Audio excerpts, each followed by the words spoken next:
Welcome back, ladies and gentlemen, to another deep dive episode of Severance by Story Archives. I'm your host, Mario Busto, alongside the other host, Zachary. Welcome back. We're back with a little bit later in the week, Saturday deep dive recording. We're back with episode 5 titled Trojan's Horse. Yeah, it's Trojan's Horse. It's kind of an odd name for a title. Well, I mean, it all depends. Like, is Ricken, are we going to take Ricken at his word that he truly wants his new any edition of the UUR book?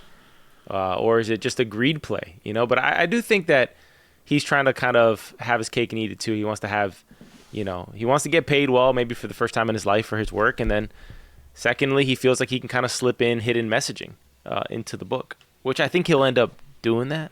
But yeah, he might end up doing that. But, I think right now that kind of felt like a lie that he was telling to himself to make him feel okay with the fact that he's going against his beliefs for the sake of money. That's at least how I read that. I think he's doing that, but I also think that he's maybe playing it the best way you can. Like, why not get paid and then hide messaging in there? I don't think that's a dumb play either, to be honest with you. Not a dumb play if that's his actual intent, but I feel like he was kind of selling himself out. But yeah, I agreed with you. That's what I wrote in my notes. I think that he ultimately is tempted by the money more than he is to make the difference, right? Mm-hmm. It's like, I guess that's where where's that saying? Where the metal meets the road. What is it? The rubber meets the road. Rubber meets the road. Metal meets the road. Yeah. Bro, what kind of car are you driving? An old Mario's junker. driving like an old horse-drawn carriage that's just got like metal bands on the wheels. I'm driving like Fred Flintstone. I'm like pedaling with my feet on the floor. Oh, jeez. Yeah, no, dude, honestly, I have to say, of all the episodes this season, this might have been my favorite episode of the season so far. And the reason is because every episode this season so far has left off at a certain place, and then the next episode you're expecting something and you don't get that. But this episode, I was hoping for this, not expecting it because of the way the season's gone so far. Not that it's been bad.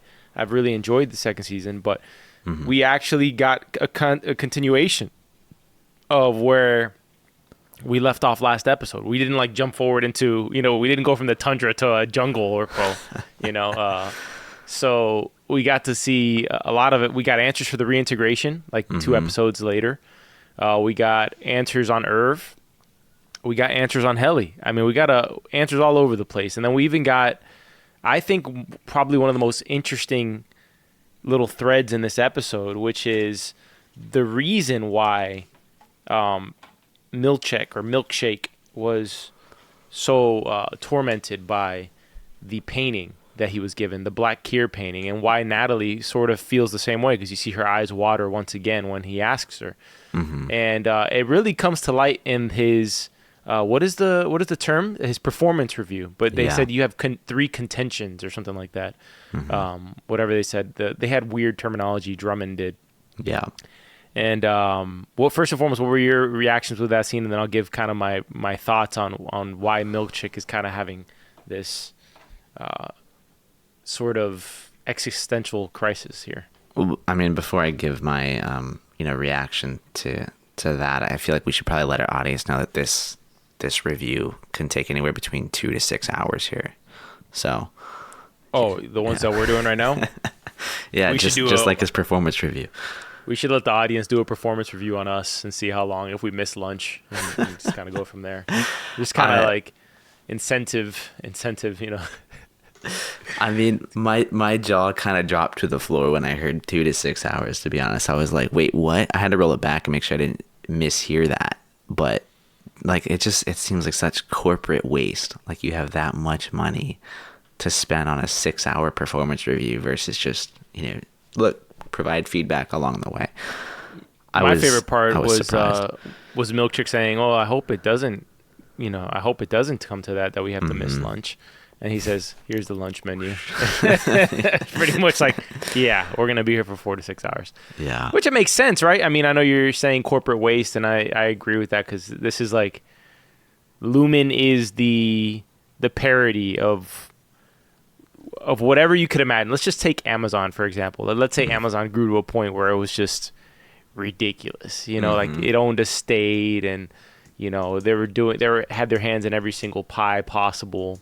They were literally in governance in some way, right? Like literally in governance, like they own a state and have their own, who knows, bylaws, whatever. Yeah. They're paying off the morgue, to hide bodies. I mean, just craziness. They're, I guess, like a parody or a commentary on just a crazy corporation. But Yeah. what was I gonna say? But if you think about it, when Drummond says that Mark is working on the stuff that is the most important work in the history of the planet, okay, then yeah, I think you'd probably dedicate more resources to the performance review. You'd probably have more safety procedures to make sure Milchick doesn't make sense. In fact, if it is actually the most important work that's ever been done on the planet, it kind of feels a little bit haphazard, like the way they're running the department to me, Like they're just letting too many instances of risk or variables that could mess up the work. But then again, we don't know what the work is. And it is funny because Drummond at one point in this episode he doesn't tell us what the work is. And it almost felt ridiculous that he said this to Helena, but he says the work that he's working on is mysterious and important. Yeah. Interesting. Yeah, I mean, it's stuff like that makes me think that everything Lumen says is really a lie. Like, Maybe. is this He doesn't really know the what it most is either. important? Like, it's just the insane amount of just brainwashing that I feel like this company does to their employees is wild. I mean, it's the most important thing in the world. I can't believe that. I feel like, yeah, it's important to Kier and to Lumen and all of that stuff, but important to the world? I don't know. Speaking of the world, though, I think we got our first mention of an actual real world place in this episode. Wasn't it Milwaukee that Fields, Bert's partner, said they had to cancel a trip to? You should look that up. I think you're right. He did mention that they were going to do a trip, but I want to know where he said. Ragabi says to Mark that everything is paid in Kier. So they must live in the city or the state of Kier in some way, right? Mm-hmm. So, yeah. I mean, look, we know it's on Earth, right? And we know that they're not close to the equator because of the amount of snow that they're getting. So we figured they got to be in the northern. If they're in the United States, they got to be like northern United States, right? Mm-hmm. Or the Midwest, or who knows. But I thought the most interesting part of the episode, and it's something Drummond says to Milchick. He gets mad at Milchick because he's doing a bunch of kindness reforms, and even Miss Huang counsels him on don't do the funeral. You're going to make them feel like humans, like feel like people, right? And then Drummond beats that home when he says you need to treat them for what they are. And then it brings to mind what Milchick says to Natalie, like, how did you feel about the portraits? And then it brings to mind what he thought about the portraits when he saw them. I think what it is because Drummond is essentially creating slaves, right? He's creating, forced labor that you're just using as a tool. And so that's, I think Milchick's, I could be wrong, but I believe that's his confliction with it, is that he's in the position of power, right? And he even defends what he's doing and says, I'm not Cobell. So he is trying to treat them as humans, right? Mm-hmm. And then he's dealing with this, cultural, cultural sort of, he's a cultural contradiction, like going against everything he stands for by trying to turn these people, these severed minds, into unpaid labor that just works endlessly. And I think that's what Drummond was getting at, is like treat them more like property than to treat them like that. And it kind of gives me hope for Milchick that he's going to be sort of this rogue agent that turns, because you get the sense from Cobell too, but a little bit less, because she doesn't have like, there's something about Milchick that is both psychotic but also pure in some way. And it feels like that he's not the worst person ever. Like, he's in his own weird, eccentric way, he's not a bad guy. Yeah. And even at the end when he's being forcefully, like, it seems like he's gone to the dark side, like he's going to treat them like, like freaking property. That it was kind of out of character for him. So what did you think in terms of his confliction, and what did you think it had to do with? Yeah, I mean, that's an interesting thought. I mean, I think he's always smiling through his teeth. He does seem maybe more kind to the 7 individuals. I don't know if kind's the word I really want to use, when I compare him to like Cobell, but Cobell just seemed very unhinged.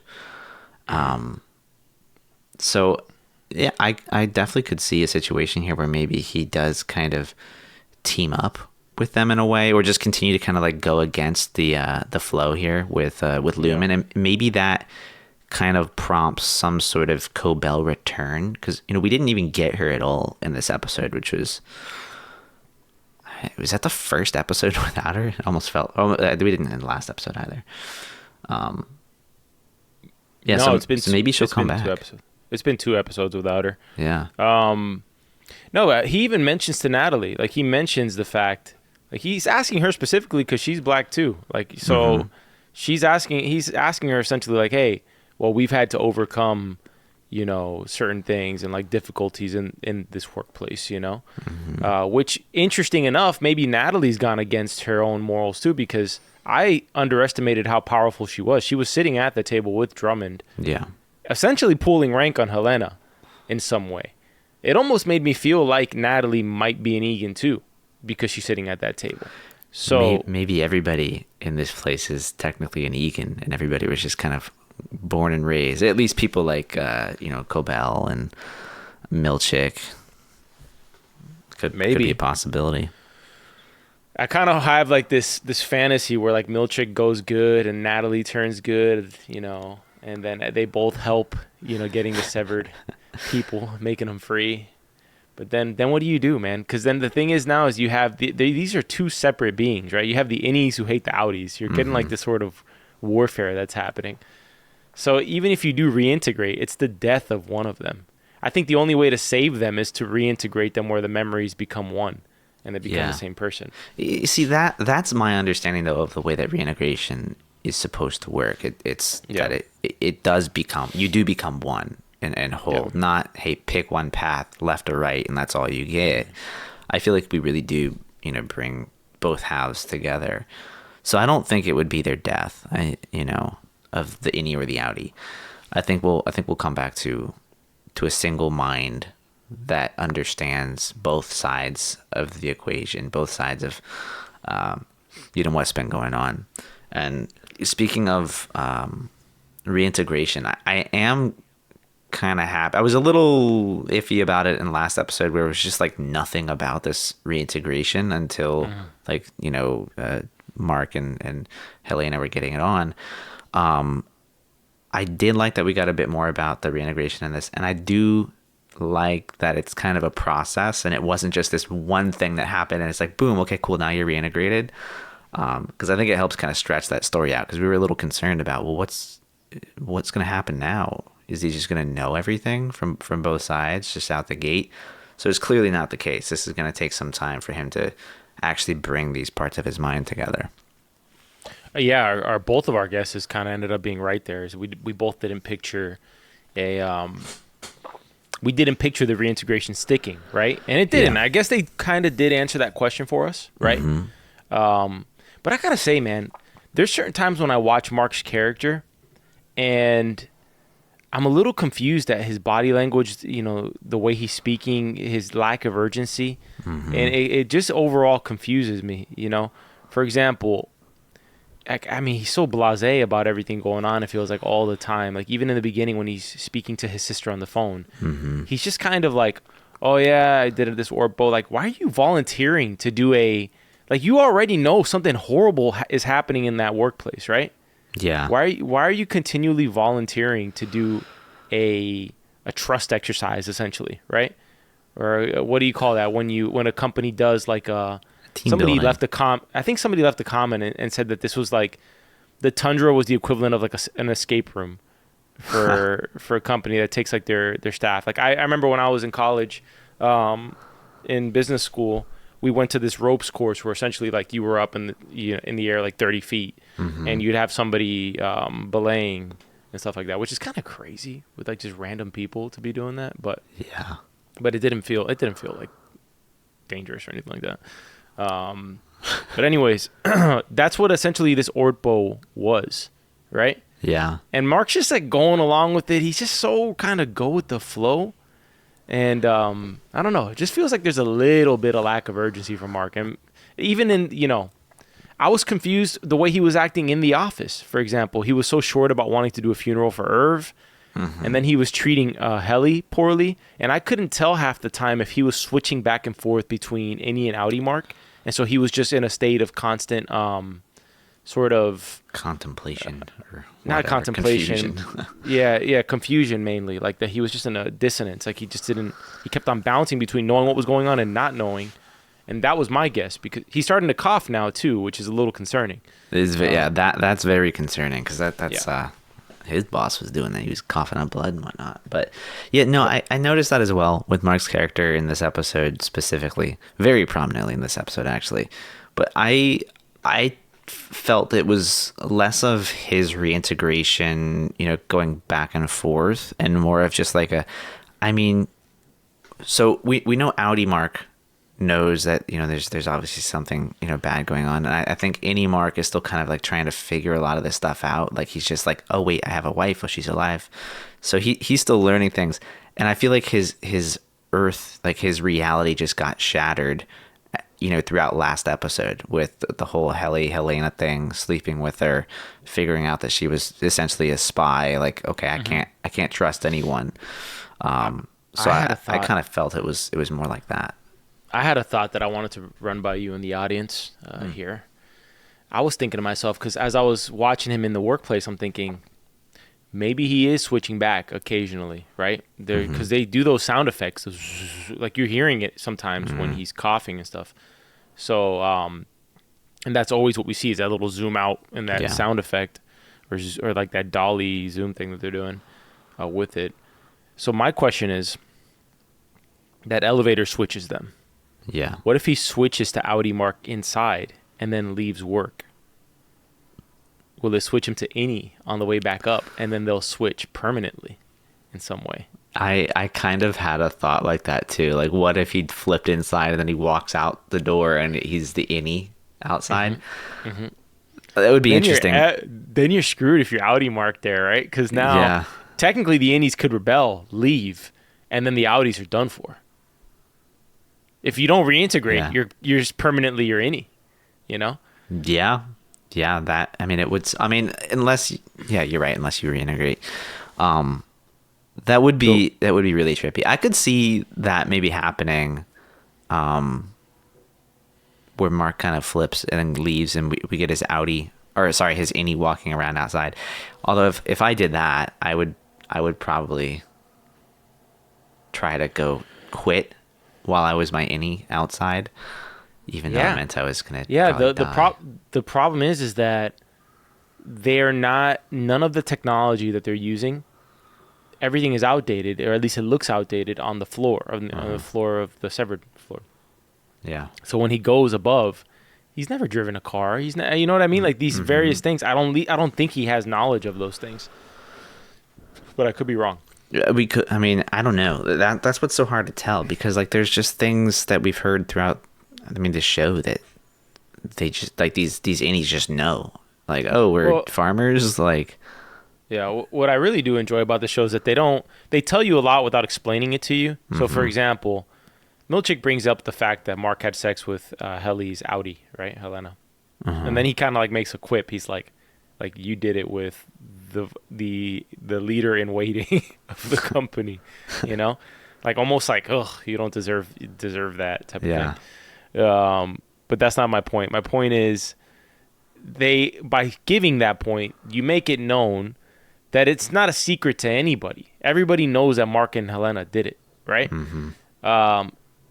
Yet you get notice from Bert in this episode that he was fired because he had an entanglement with a fellow severed person, aka Irv, right? And they fired him for it, which means that Innies are not allowed to be getting into romantic relationships on the floor.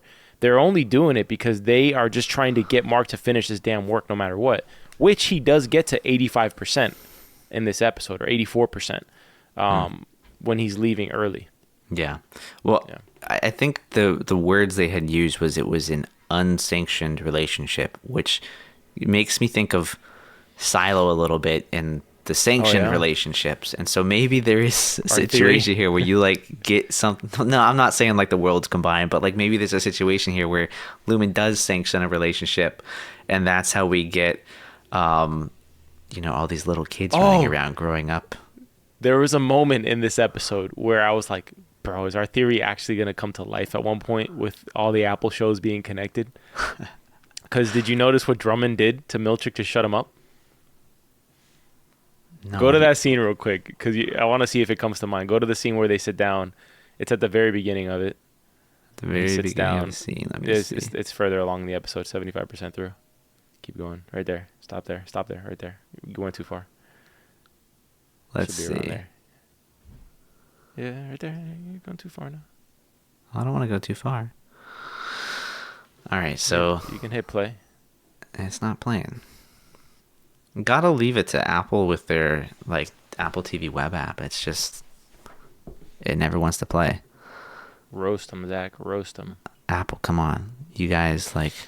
Make us podcast partners, Apple. And we Yeah. won't roast you. And actually, we will still Exactly. roast you to keep our Probably. authenticity and our transparency, but we'll roast you kindly. Yeah, we won't be an Apple shill, but it's not gonna play. So why don't you tell me what All right, what you saw? He does a certain hand gesture to Milchick to shut him up. You remember what it was?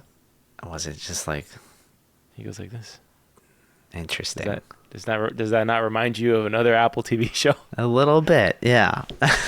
Which one? What's that? Foundation, right? Yeah, man. The Yeah. Emperor Yeah. Day when he goes Yep. does It's that just- thing. Yeah. Gotta love it. So yeah, maybe the theory of all the Apple TV shows being connected is something. Seems like we're heading towards another famous cameo because the episode opens up with this mysterious surgeon figure picking up tools, which interesting that he needed to go get specific tools for this person. Maybe that was Irv's cabinet, so to speak. And maybe that was that, but it seems like we're going to get a famous cameo of whoever that surgeon is. I don't know. I couldn't make sense of who it was, but it does open up with him getting the tools, and then we do see the export hall, which makes me think that the export hall is the way to escape the floor. That, in other words, you're not getting severed on the way up or down to come into work. Which, by the way, after this episode, do you still think Milchick is severed? Yeah, I think there's probably. I think it's a safeguard. I do. In case he does completely go off the hinges, they can flip him off. So I'm gonna stick with that. Okay. I'm gonna say he's not severed. Well, you did bet that already, so I did. yeah. Our only running bet so far is that Milchick and Salvig are severed. Okay, That's we'll have mine. to think up. We'll have to think up at least two to four more bets. Well, that's Odd number. an interesting one. Going through the export door is a way to escape without being flipped back as the other person. I think that's the connection there. If I had to guess, why else make such a big deal about it? You Yeah. know? Why make such a big deal about it? Does it go further down? Didn't we see like a blueprint? No, Yeah. Well, we I saw don't remember. we saw Dylan with the map to the door, right? The one that Irv Yeah. left him. Did you notice that it was just instructions like turn left, turn right, turn? Yeah. It's like, so Dylan's gonna have to remember that. Which I'm hoping we get that like next episode, that he does try to get to that export hall. But I think, honestly, if you're in that writer's room of Severance season 2, you got to be thinking to yourself, guys, we need to top what we did in the season finale of season 1. Because that was like the most memorable episode, most memorable moment, maybe in Apple TV show history, right? Yeah. So, and if it's Ben Stiller and these guys who are just like hell bent on excellence, you got to think that they're planning something major for the finale of season 2, right? Yeah. But we'll see. Did you Yeah. think that surgeon? I thought that the surgeon was pretty much on his way on his procedure to deintegrate Irv. I don't know if Irv still has a severed being anymore. I don't know about that. That looked like dental equipment to me more than anything else. It did look like dental equipment. You're right, but I don't know. I don't know. I can't imagine that would be used to unsever somebody. Like that just it doesn't really make sense. I don't know what he was doing with that whole thing is still so mysterious to me. Like why they're going and exporting things. Very weird. There was a whole bunch of hand soap in in that one frame at the beginning of the episode, around like 2 minutes 41 seconds in. The camera just stops, so you just get all this nice green hand soap. You think there's anything important with that, considering most every single thing in frame with Severance is important in some way? No, but I am wondering if that surgeon isn't necessarily a famous cameo, or maybe he's already a character we've met and that we don't know has like this secret double life, you know? You know who I thought it was for like a split second? Ricken? No. Who? Bert. For some reason, I thought it was like Bert for a split second early on in the episode. I don't think it really is, but... I never thought it was Bert, but I thought as Bert talks about Fields later in this thing, I thought maybe I don't remember Fields' face. So maybe it's him. Maybe he had an issue with the fact that, you know, his husband was having an affair with another innie, and maybe that's what it is, but I'm not sure. I'm leaning more towards famous cameo. Yeah. Because we did get a classic Christopher Walken type scene here. You know, I got this thing, you know, people show up at my door. I gotta know. That's like a classic Christopher Walken. And he says, we like red wine, expensive. Yeah.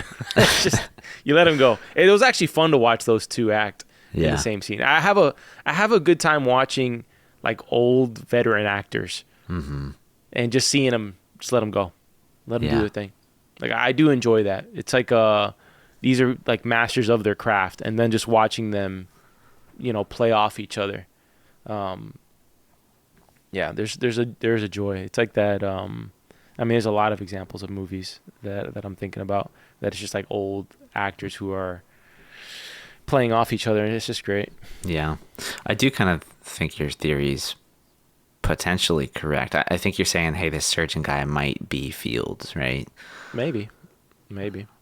Hopefully we'll find out. I don't remember Fields' face either, but... It was interesting to me that, what's this woman's name? Felicia? Yeah, I believe so.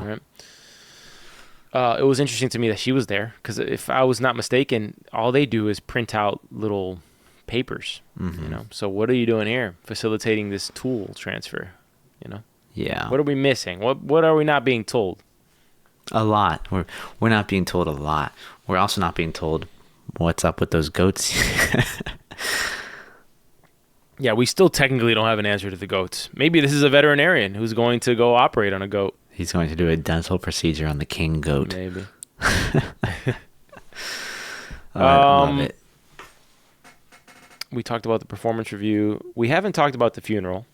I did find it hilarious in the funeral that his tombstone was essentially the sign in the background. Yeah. And it was calculating his life instead of like 1950 something or 1940 something to blah, blah, blah. It was counting by quarters. So it was like from, you know, it did say he was there for 12 quarters. So are we counting 4 quarters in a year, or are we counting each of those quarters as a year? Because by my calculations, that would be that he just worked there for 3 years. It's got to just be 3 years. That's what I'm guessing, right? Yeah. I don't know how long this 7 program's been going on. But yeah, I can't see that being 12 years. I'd say 3 years. No. I think 3 years makes sense because, once again, we see Irving make a mysterious call to somebody who we don't know who. Maybe it's Rigabi. Maybe we have no idea, and maybe it's Rigabi. But he's saying it seems that they found out what my innie was doing. So he has some sense that his innie was up to trying to find the hallway. He doesn't know why he got fired. He doesn't know it was because he exposed Helly for being a fake. Yeah. He thinks it was because they found out that he was trying to find the export hall.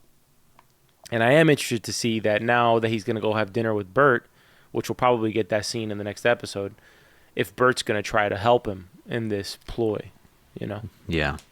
I am excited that I think this episode definitely confirms that, you know, we're still going to get more of Irv. He may not be coming back to the severed floor anytime soon, but there's still an interesting storyline there. The mysterious call, like he called out, the dinner that's bound to happen. I think he's still going to play an integral role to the story here. Yeah. For not a fun guy, he sure is a fun guy. Yeah. I loved the scene with the funeral. I thought that was very interesting. Did you get inspiration? Did you like the fruit head? Yeah, I want that when I die. Yeah? Yeah. I thought it was going to get dark. Like they were to start cutting up his head and eating it. I was like, that's a bit much, you know? It's a bit much. It did feel a little like morbidly weird. There's a boundary in comedy where like you can once you cross a certain line, things are no longer funny, you know? And I think you can do dark comedy, but there's also like, you just know it. It's hard to explain, but you just know it. Yeah. It would have been too dark if they were just taking bites out of Irv's head. It also would have been out of character. Yeah. Right? So they opted for the scooped melon next to, I've never taken that approach with melon, by the way. That they're kind of just doing like a little mini ice cream scooper. Yeah. For the melon. Do you do that? No, I don't think I've ever done that. I've always just eaten the watermelon like right off the rind. I was gonna say like Spanish people, we cut it up. I don't know, like maybe Americans like do the little fancy scoopagery. They got the little. I could see like a suburban housewife getting really all Instagram with it and being like, I made this in 3 minutes for my kids loved it. I could see some crap like that. Yeah. Right? Yeah. What is that instrument that Huang is obsessed with? I felt bad for the little girl because you could tell she just wanted to play her little instrument. And Milchik is so petty, bro. He was like, that was an opinion, unsolicited. That's how you should act, Zach. You should start to act like Milchik in your managerial role. We'll see. That was not a question. That was an opinion, unsolicited. That's hilarious. It was so weird how she phrased it too. Can I say a question?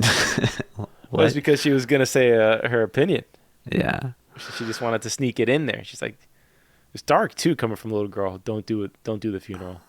Make them feel like humans. That was pretty dark. It was really dark. But that's kind of why I don't really feel bad for her, because she just seems like this adult in a child's body. Like she's just been brainwashed and grown into this role. Like I would assume her whole life since birth. Yeah, you don't really have a choice. I mean, you don't really have a choice if you're her, right? You're being brought up to be like this. Yeah, you don't know. It's you just think it's normal. Which was interesting because Milchick, I thought Milchick was brought up in this culture too, but maybe he wasn't. Maybe that's why he's so conflicted. How else would you know if like he has to have come out, from outside of Lumen.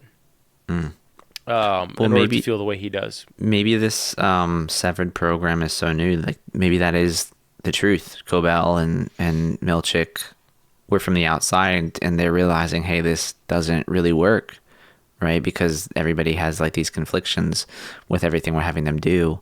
So let's grow them from the inside. Yeah. What do you think? Apple continuing to go all out with these animated little mini movies, the perfect Irv caricature on screen. I need to hire like whoever this that Lumen graphic media design, department. Yeah. Like I need to know who they are so I can hire them. But yeah, I love it. It's hilarious. They just churn this stuff out like crazy in the show. Yeah. Maybe there's a graphics department in the severed floor. That, or maybe it's just AI. Like maybe they just have like this kick-ass AI tool. It's just like, okay, cool. Here's the brand I have. Here's the photos of them. We'll just spit this content onto some mugs and paper. It does seem that there has been like a little bit of subtle hinting towards AI in this show. I don't know if you've seen the same things, but I have actually. I saw an interesting theory on I think it was X or Instagram from J Buck Movies about the board, and I thought it was really plausible. Okay. Well, what was it? So he essentially says that Kier was able to achieve one of his goals, which was to live forever. And the way that he's done that is to essentially upload his consciousness to a computer. And he says that that's what every other descendant has done so far is they upload their consciousness to this computer, I guess, before they die. And so the theory is that the board is just this digitized I guess minds of all of these Egans, and that's who's talking in an earpiece, and maybe that's why we never see them. I mean, it would maybe line up with that little mini nightmare that Irving has of seeing the eye on the computer screen, right? The eye of Egan. Maybe. Yeah, I think it's a pretty smart theory, to be honest. I wouldn't be surprised if that's what it is. Like, when we get to it, that the board just doesn't exist and it's just that. And they just haven't figured out how to, like, put it into a vessel, you know? Yeah. I mean, out of everything I've thought about, I guess the board so far, that seems the most realistic with the way that the show seems like it's going. It makes sense, too. I mean, you see all these billionaires in real life, right? As soon as they get their money, the thing they become most hyper obsessed about is longevity, immortality. I mean, it seems like Musk to me, like Neuralink is his answer to try to be immortal, right? If you don't, let's just think about it. Let's think about that movie Transcendence with Johnny Depp. If you simply view your spirit, right, or whatever makes you, as Ricken would say, you are. Then some people may think it's as simple as uploading that to a computer interface and, you know, living forever in some way, right? Yeah. So you do see it. There is real world connotation, which is crazy to be living in that time. Do I think it's possible? No. Yeah. Well, I think kind of part of me hopes it's not possible. I don't think it's possible. Is that crazy to say? Like, I don't know. It just feels like a weird reality to go into. It does feel like a weird reality, and my I guess my feelings on it are: do I think it's possible to really like transplant your consciousness into like some computer so that is the you were? Would you do it?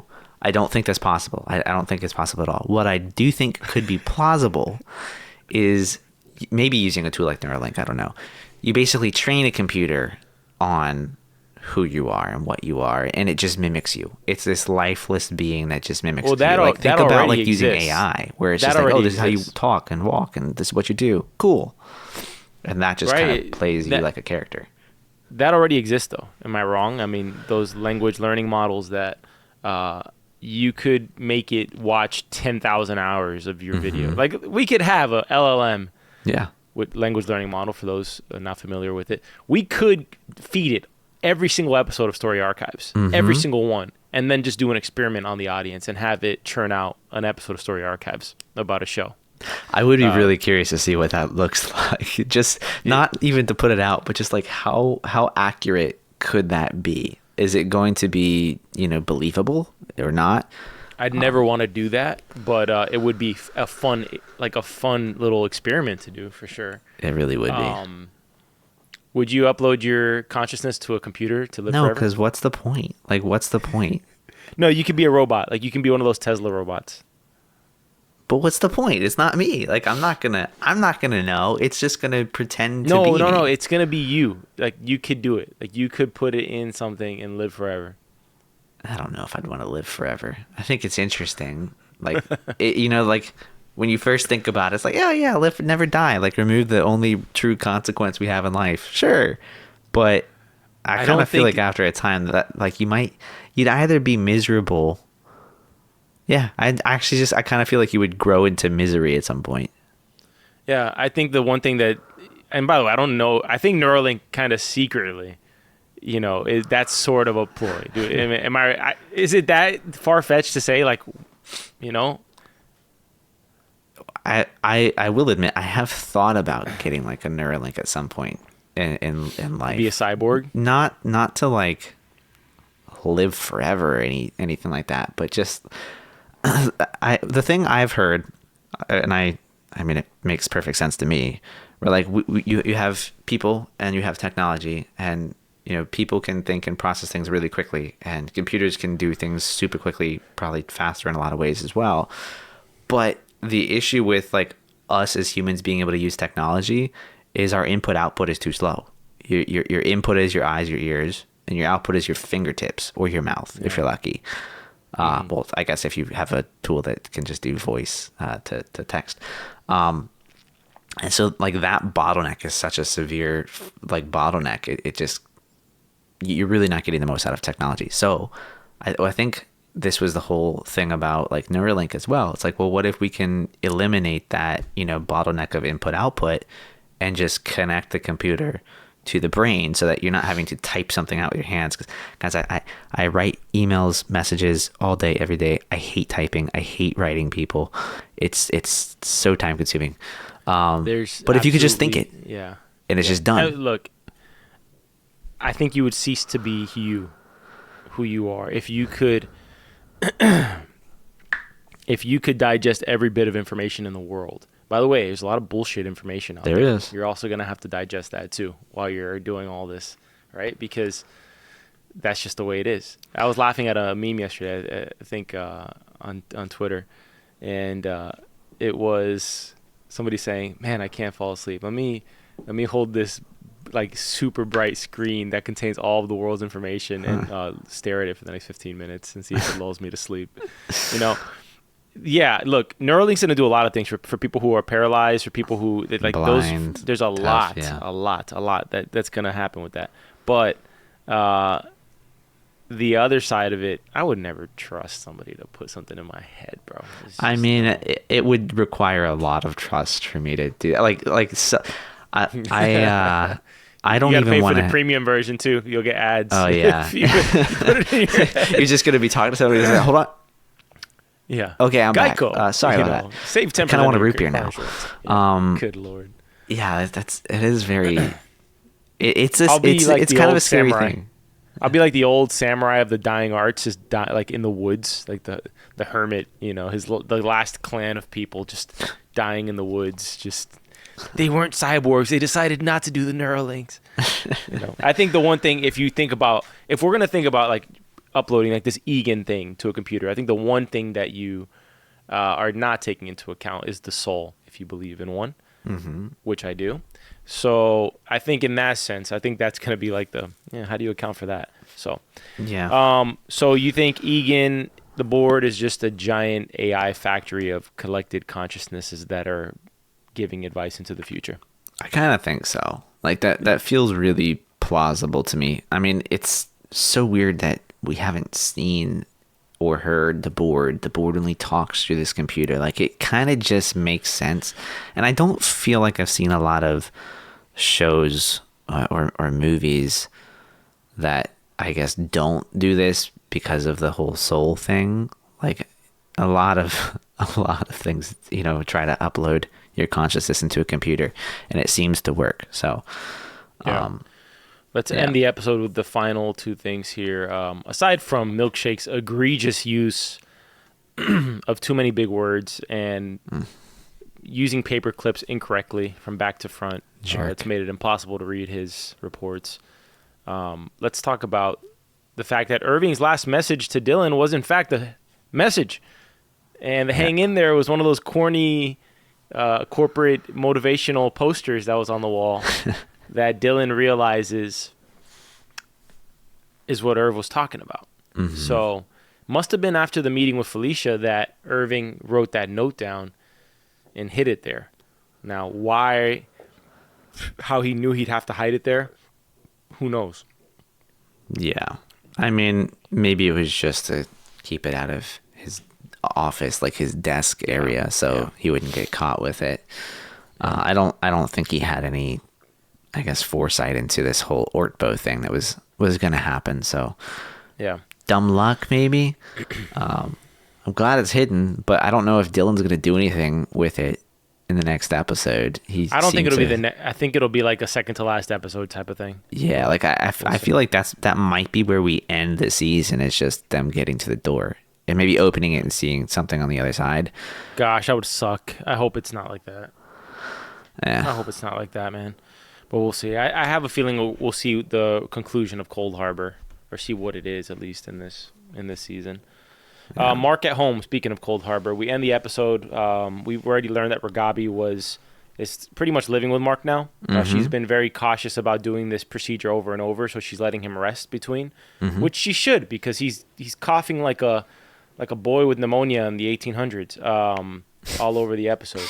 And we end the episode with this literal episode that he has remembering his wife or Miss Casey having that little what is that called? The department she was in? Oh man, it was like a psychology. It was a something room, comfort room, something like that. I'm gonna have to look that up. He remembers his session with her, and how she was saying, your Audi can parallel park in less than 20 seconds. Your Audi likes 2 scoops of ice cream, but they have to be the same flavor. So he's remembering this with her, which makes me think maybe Miss Casey knew that his Audi was her husband, right? It's maybe the wellness department. Wellness department. And maybe she was doing this just to kind of try to jar him to wake up in some way, to know that she's alive. Who knows? Or maybe it was both of their inner beings, like their actual, because I think you have the Innie and Audi, but I do think that they share a soul. Maybe there's something just intangible that is communicating and resonating between the two of them. Yeah, but we do end with like the most interesting thing that she says, which is, your Audi is going to, and then it cuts off. I don't know if you caught that, but that was, you got to watch this with subtitles, Yeah. But I'm left with the giant question is, what is his Audi going to do? Burn the house down. I don't know. I feel like it almost feels like a call to action to Mark's Audi in some weird way. Like it's just going to prompt him to go farther with what he's doing. Yeah. And it's just going to be that desire to know, like, well, what am I going to do that's going to get him to, he's going to do another session. He already wanted to do that. Maybe we'll finally get that reveal. I do think his wife did kind of know that Mark's Innie was maybe related to her in some way, because when I think back to season 1, I feel like like in one of those sessions, she almost like started to tear up and like break. And I think like that, that's why she got sent away, wherever away is. But I don't know if it was like this full on sense of like, oh, she's unsevered and she actually legitimately knows. I kind of felt it was more like Irv's situation where his consciousness was bleeding into each other. Like his Innie and Audi's thoughts were kind of bleeding, like the whole ink thing happening in season 1. Yeah. That's kind of where I was, what I was thinking. Yeah. It could be. I think it could be some sort of bleed over that's happening for sure. All right. Any closing thoughts, or can we call it an episode here and go to categories? I was just going to say, man, I don't know about you, but my morning routine is not as disgusting as Mark's seems to look. That whatever the pills and stuff? The pills, but it more so whatever he brought out of the fridge and drank, that like shot, that looked nasty. So. Yeah. Yeah. I agree. I think that was a ginger shot. All right, let's get into categories. Let's start with characters today. Who's your favorite character of the episode? Favorite character? Oddly enough, I'm going to say Milchik. We're always in sync with this, at least most of the times, I think. That's who I wrote down. It's Milchick for me. There was a lot of focus on him in this episode, so I'm going to give it to him. Mark was probably my least favorite in this episode. Really? Least favorite? Mm-hmm. Any specific reason? Just not enough focus, or just his dull character? I was annoyed with the way he was behaving in this episode. Yeah. I know he's usually kind of just hum and drum, but just a little bit too much in this episode. Yeah, he was a little annoying. I'll agree with you there. Yeah. Just like he almost like he didn't react to anything. He didn't care. It was his lack of caring in this episode that made him kind of frustrating.